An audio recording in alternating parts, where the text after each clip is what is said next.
الحمد لله رب العالمين والعاقبة للمتقين والصلاة والسلام على سيد الأنبياء والمرسلين أما بعد فأعوذ بالله من الشيطان الرجيم بسم الله الرحمن الرحيم قال الله تبارك وتعالى في القرآن المجيد والفرقان الحميد التائبون العابدون الحامدون السائحون الراكعون الساجدون الآمرون بالمعروف والناهون عن المنكر والحافظون لحدود الله آمنت بالله صدق الله العظيم قال الله تبارك وتعالى في مقام الآخر ورفعنا لك ذكرك إن الله وملائكته يصلون على النبي يا أيها الذين آمنوا صلوا عليه وسلموا تسليما بابا سے بلند درود پاک پڑھیے الصلاۃ والسلام علیک یا سیدی یا رسول اللہ وعلی آلک واصحابک یا سیدی یا حبیب اللہ الصلاۃ والسلام علیک یا سیدی یا رسول اللہ وعلی آلک واصحابک یا سیدی یا خاتم النبیین بلغ العلا بکمالہ کشف الدجا بجمالہ حسنت جمیع خصالہ صلو علیہ وآلہ. تھوڑے احباب قریب ہو جائیں، آگے آ جائیں. ماشاءاللہ یہ جگہ آپ کی خالی پڑی ہے تاکہ محفل کا کوئی ذوق بنے. آپ بڑی محبت کے ساتھ آئے بیٹھے ہیں. اللہ رب العزت آپ تمام احباب کی حاضری کو اپنی پاک بلند بارگاہ کے اندر قبول و منظور فرمائے. آج ہم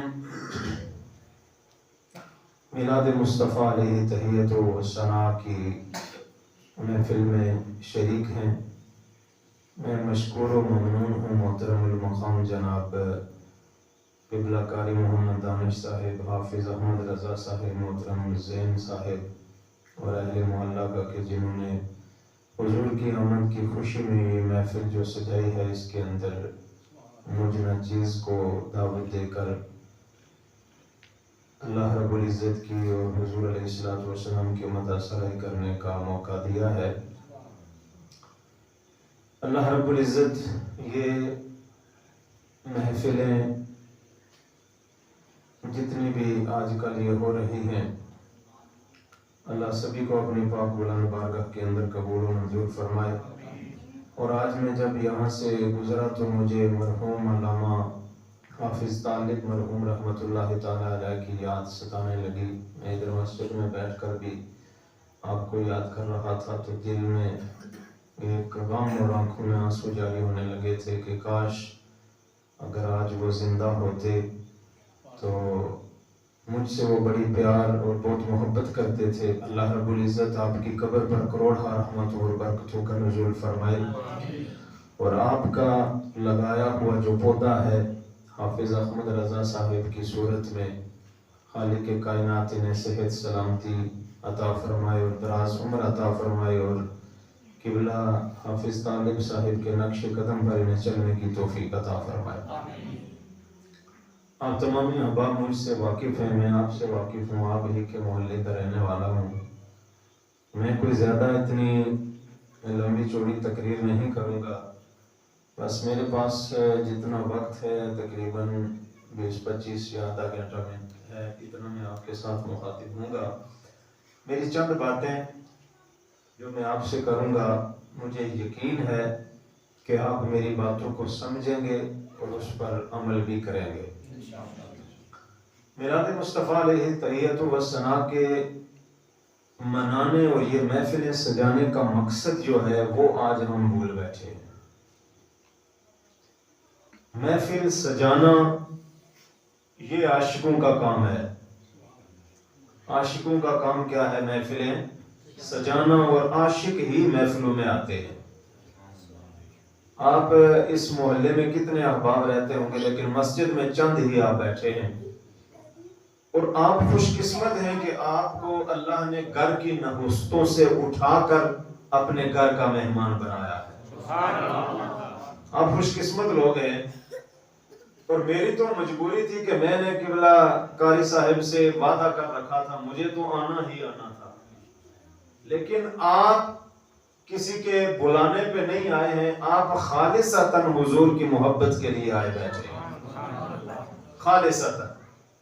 اور اگر میں نہیں آتا تو یہ وعدہ خلافی تھی، میں تو مجبوراً آیا ہوں، لیکن آپ خالصتاً حضور کی محبت میں آئے بیٹھے ہیں۔ اور حضور کی محبت کا پیغام کیا ہے؟ حضور علیہ السلام کا اس دنیا میں آنے کا مقصد کیا ہے؟ پیدائش کائنات صلی اللہ علیہ وسلم اس دنیا کے اندر جلوہ گر ہوئے تو آپ کے آنے کا ایک مقصد تھا۔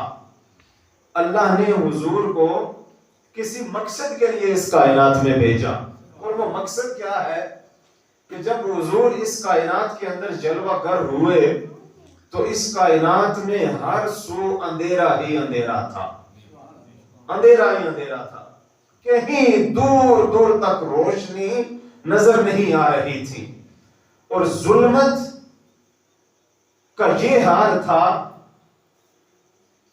کہ ماں جب بوڑھی ہو جاتی تو بیٹا اسے اپنے کاندھوں پہ اٹھا کے منڈی کے اندر لے جا کے اسے فروخت کر دیتا تھا۔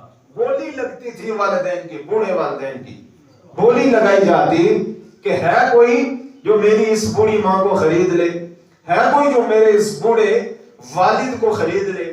اور وہ زمانہ تھا کہ جب کسی کے گھر میں بیٹی پیدا ہو جاتی تو وہ اپنا منہ چھپاتا اور اس بیٹی کو زندہ ترگور کر دیا جاتا تھا۔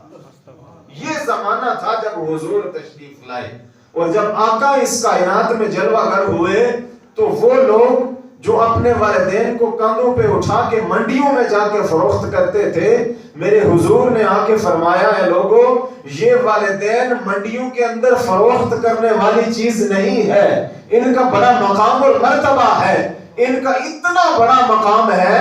میرے حضور نے فرمایا کہ ماں جو ہے، ماں کے قدموں تلے جنت ہے، جنت عرش بری پر ہے، لیکن میرے حضور نے فرمایا کہ ماں کے قدموں تلے ہے، تو ماں کی خدمت کرو گے اللہ تمہیں جنت عطا کر دے گا۔ یہ کس نے آ کے ہمیں بتایا؟ حضور نے بتایا۔ اور والد، میرے کریم نے فرمایا والد کا یہ مقام ہے کہ جس جنت کے لیے تم ترستے رہتے ہو، جس جنت کے لیے تم دن رات عبادت اور ریاضت کرتے ہو، جس جنت کے لیے تم راتوں کو اٹھ کر مالک ارض و سما کے سامنے اپنی پیشانی جھکا کر اسے یاد کرتے ہو، یہ جنت تمہیں اسی طرح نہیں ملے گی۔ یہ جو والد تمہارا ہے اس کی خدمت کرو گے، یہ جنت کا درمیانی دروازہ ہے والد، اس کی خدمت کرو گے تو تمہیں جنت عطا کر دی جائے گی۔ وہ لوگ جو اپنے والدین کو بیچا کرتے تھے، منڈیوں کے اندر جا کر فروخت کرتے تھے، وہی لوگ اب اپنے والدین کی خدمت کرنا شروع ہو گئے۔ اور اس دور میں جب لوگ اپنی بیٹیوں کو زندہ درگور کرتے تھے تو میرے کریم اس دنیا کے اندر تشریف لائے۔ حضور علیہ السلام نے اپنی بیٹی حضرت سیدہ فاطمہ الزہرا رضی اللہ تعالیٰ عنہ کے بارے میں ارشاد فرمایا کہ میری بیٹی میرے جگر کا ٹکڑا ہے۔ کیا ہے؟ بابا سے بلند بولیے، بیٹی کیا ہے؟ میرے جگر کا ٹکڑا ہے۔ اس دور میں، آج تو میں بھی اپنی بیٹی سے پیار کرتا ہوں، آپ بھی کرتے ہیں، اس کا ماتھا چوم کر اپنے سینے سے ہم لگاتے ہیں، یہ ہماری آنکھوں کی ٹھنڈک ہے۔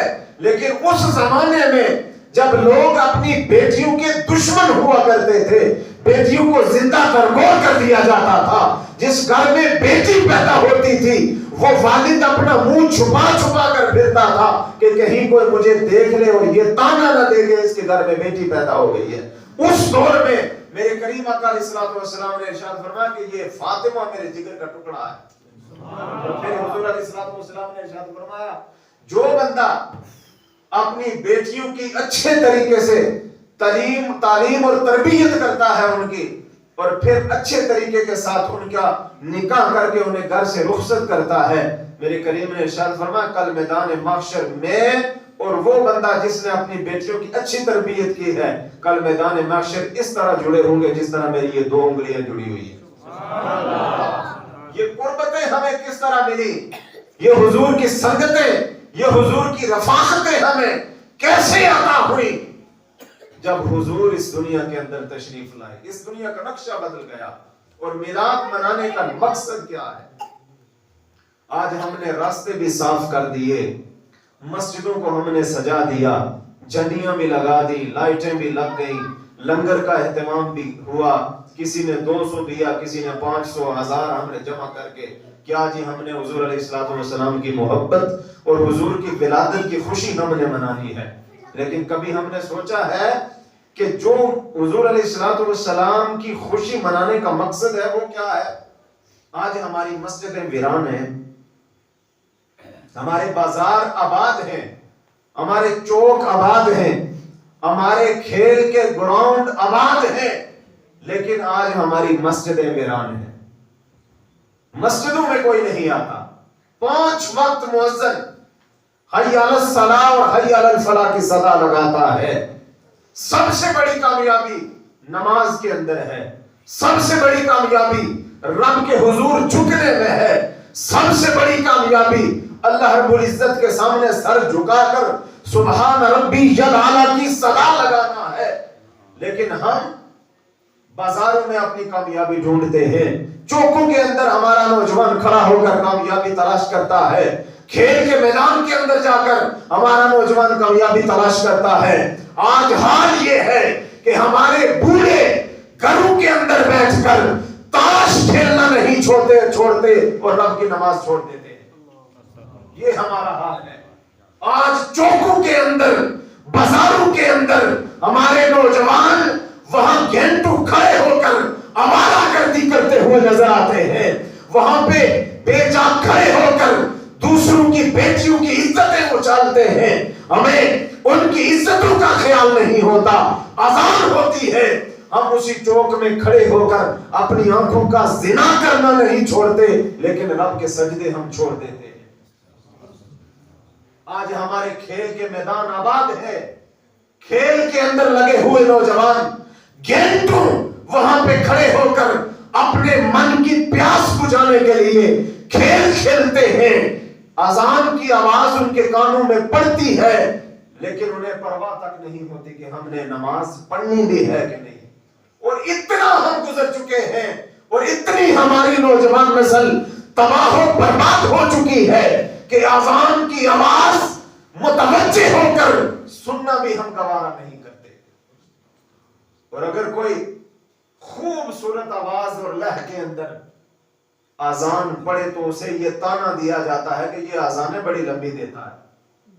یہ بات ہے، بزرگ احباب یہاں پہ تشریف فرما، میری بات سے آپ اتفاق کریں گے، یہی تانا دیا جاتا ہے یہ اذانیں بڑی لمبی دیتا ہے، اذانیں بڑی لمبی دیتا ہے۔ ہم ٹی وی پہ بیٹھے ڈرامے دیکھ رہے ہوتے ہیں، موبائل پہ ہم ہر قسم کے جتنے بھی معاملات ہیں وہ ہم موبائل کے اندر دیکھ رہے ہوتے ہیں، اور ہماری آنکھیں، ہمارا ذہن، ہمارا دل یہ بات ایکسپٹ کرنے کو بالکل نہیں تیار ہوتا کہ رب کے گھر سے اذان کی آواز آ رہی ہے۔ چند لمحوں کے لیے اس ڈرامے کو، اس جو ہم موبائل پہ یہ گند دیکھ رہے ہیں، اسے بند کر دیا جائے، اور ہمارا دل یہ پکار رہا ہوتا ہے کہ کب یہ اذان ختم اور پھر ہم دوبارہ جو ہے وہ ڈرامہ دیکھیں، ٹی وی دیکھیں۔ آج گھروں کے اندر ہماری مائیں بہنیں بیٹیاں ڈرامے کی قسط نہیں چھوڑتی، لیکن رب کی نماز چھوڑ دیتی ہیں۔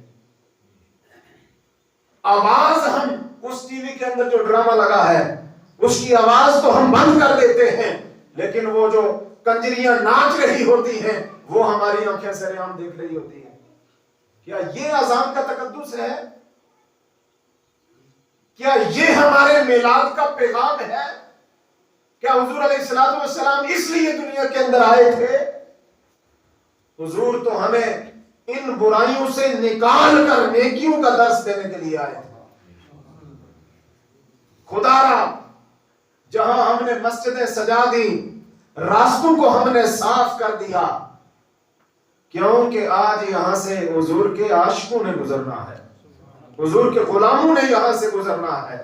کاش کہ ایک ایسا جھاڑو بھی ہو جو اس دل پہ پھرے، جس دل کے اندر دوسروں کے خلاف عداوتیں، دشمنیاں اور بغض اور کینہ جیسے مرض ہم نے یہاں پہ سجا رکھے ہیں۔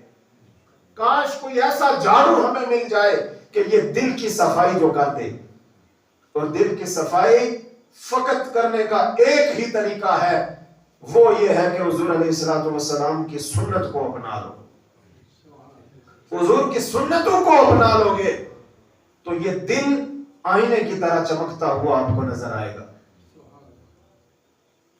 اس لیے میلاد کا پیغام یہ ہے، اور میلاد منانے کا جو مقصد ہے وہ فقط یہی ہے کہ ہم جمع ہو کر تاجدار کائنات صلی اللہ علیہ وآلہ وسلم کی زندگی جو ہے اسے بیان کیا جائے، اسے سنا جائے اور پھر اس پر عمل کیا جائے۔ اور میرے کریم آقا علیہ الصلوۃ والسلام نے اپنی پوری زندگی میں نماز نہیں چھوڑی۔ اور آج ہم کتنے ہیں مجھ سمیت کہ جو 5 نمازیں پوری کرتے ہیں؟